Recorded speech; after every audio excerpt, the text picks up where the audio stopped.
Tamil Nadu Chennai to Bengaluru express highway నిర్మాణం జోరుగా సాగింది. ఇప్పటికే 90% హైవే పనులు పూర్తయ్యాయి.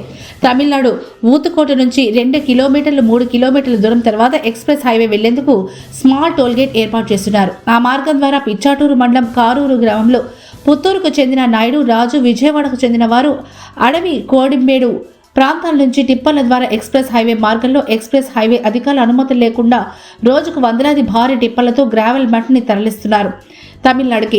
ఇక ఎక్స్ప్రెస్ హైవే మార్గాన్ని కేంద్రం ప్రారంభించక ముందు ఈ మార్గంలో ఇలా భారీ వాహనాలతో గ్రావెల్ మట్టిని తరలించడంతో హైవే మార్గం కాస్త దెబ్బతింటుందని అని నాగలాపురం పిచ్చటూరు మండల స్థానిక కూటమి నాయకులు, కార్యకర్తలు, స్థానిక గ్రామాల ప్రజలు తీవ్ర స్థాయిలో మీడియాకు తెలుపుతూ మండిపడుతున్నారు. ఇప్పటికైనా జిల్లా స్థాయి అధికారులు, ఎక్స్ప్రెస్ హైవే సంబంధిత అధికారులు, హైవే నిర్మాణం చేపట్టిన కాంట్రాక్టర్లు తక్షణమే స్పందించి తగు చర్యలు తీసుకోవాలంటూ కూటమి నాయకులు, నాగలాపురం పిచ్చాటూరు మండల ప్రజలు కోరుతున్నారు.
ஏன் ஃபோட்டோலாம் ஃபோட்டோலாம் தேவையில்லையா? எடுத்துட்டோம்.